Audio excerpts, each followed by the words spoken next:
স্মরণকালের সবচেয়ে ভয়াবহ মানবিক সংকটে বিপর্যস্ত গাজা উপত্যকা। নেই পর্যাপ্ত খাবার, নেই প্রয়োজনীয় চিকিৎসা।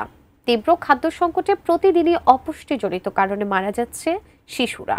নিরুপায় বাবা মা, অসহায় চিকিৎসকরা চেষ্টা করেও কিছু করতে পারছেন না। যেন এই অঞ্চলে বোমার চেয়েও ভয়ঙ্কর অস্ত্র হয়ে উঠেছে অনাহার, যেটিকে মরণাস্ত্রে পরিণত করেছে দখলদার ইসরায়েল। বিস্তারিত আরিফ হাসানের প্রতিবেদনে। পূর্ব ভূমধ্যসাগরের উপকূলে অবস্থিত গাজা উপত্যকা একসময় এখানে ছিল জীবনের কোলাহল।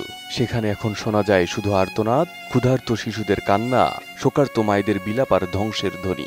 ২১ মাসেরও বেশি সময় ধরে চলা ইসরায়েলি সামরিক আগ্রাসন শুধু ঘরবাড়ি গুড়িয়ে দেয়নি, ছিন্ন ভিন্ন করেছে একটি জাতির অস্তিত্ব, ভবিষ্যৎ আর সবচেয়ে ভয়াবহভাবে শেষ করে দিচ্ছে শিশুদের জীবন।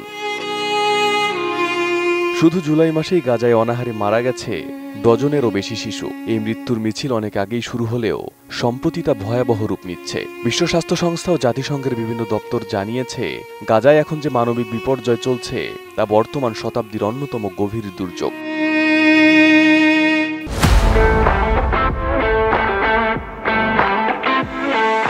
গাজা সিটির প্যাশেন্টস ফ্রেন্ডস হাসপাতালে প্রতিদিন গড়ে আসে ২০০ থেকে ৩০০ অপুষ্ট শিশু।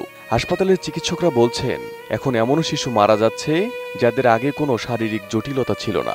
চিকিৎসকরাও তাদের চিকিৎসা দিতে পারছে না, কারণ তাদের না আছে পর্যাপ্ত ঔষধ, না আছে উপকরণ। চিকিৎসার মৌলিক উপকরণ যেমন পটাশিয়াম ড্রিপ, প্রোটিন সাপ্লিমেন্ট কিংবা থেরাপিউটিক ফুড কিছুই আর অবশিষ্ট নেই। চিকিৎসক নার্সরাও ক্লান্ত, নিজেরা ইনফিউশন নিয়ে টিকে আছেন। গত সপ্তাহে ৫ শিশু মারা গেছে। ৪ মাস বয়সী শিশু থেকে শুরু করে সকল শিশুর মৃত্যু একই পরিণতির গল্প বলে: অপুষ্টি, বমি, পেট বন্ধ হয়ে যাওয়া এবং একসময় নিস্তব্ধ। চিকিৎসকরা বাচ্চাদের খাওয়াতে বললেও বাবা মায়েরা অসহায়, কারণ তারা নিজেরাও ক্ষুধার্ত। অনেক পরিবার শুধুমাত্র ২টি করে বেগুন সিদ্ধ খেয়ে দিন পার করছে। গাজার পরিস্থিতি এতটাই ভয়াবহ যে এখন শুধু শিশু নয়, প্রাপ্তবয়স্করাও অপুষ্টিজনিত কারণে মারা যাচ্ছেন।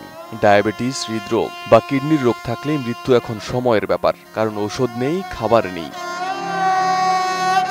গত মার্চ থেকে মে ১.৫ মাসেরও বেশি সময় ধরে গাজার উপর সম্পূর্ণ অবরোধ আরোপ করে ইসরায়েল। খাবার, ঔষধ, জ্বালানি সব বন্ধ করে দেয়। এর যুক্তি ছিল হামাসের হাতে আটক বন্দীদের মুক্ত করতে চাপ সৃষ্টি। কিন্তু এর খেসারত দিয়েছে গাজার শিশুরা, মা বাবারা আর নিরীহ মানুষ। বর্তমানে প্রতিদিন গড়ে ৬৯টি ট্রাক ঢুকছে গাজায়, যেখানে জাতিসংঘ বলছে প্রয়োজন অন্তত ৫০০ থেকে ৬০০টি।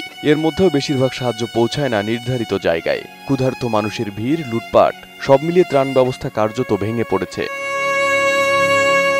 জাতিসংঘ সহ বিভিন্ন আন্তর্জাতিক সংস্থা উদ্বেগ প্রকাশ করলেও বাস্তব পরিবর্তন ঘটেনি, বরং ইসরায়েলি মুখপাত্রেরা হামাসকে দোষারোপ করে নিজেদের দায় এড়িয়ে যাচ্ছে। অথচ মাটি ও বাস্তবতা বলছে, গাজায় এখন মানব সভ্যতার বিরুদ্ধে একটি চরম অপরাধ সংঘটিত হচ্ছে। একটি জাতির ভবিষ্যৎ তার শিশুদের মধ্যে নিহিত থাকে। গাজা এখন সেই ভবিষ্যৎ হারাচ্ছে প্রতিদিন। যারা বেঁচে আছে তারা শারীরিক ও মানসিকভাবে এমন ক্ষতির মুখে পড়ছে যার প্রভাব চলবে প্রজন্ম ধরে। Arif Hasan, ATN news.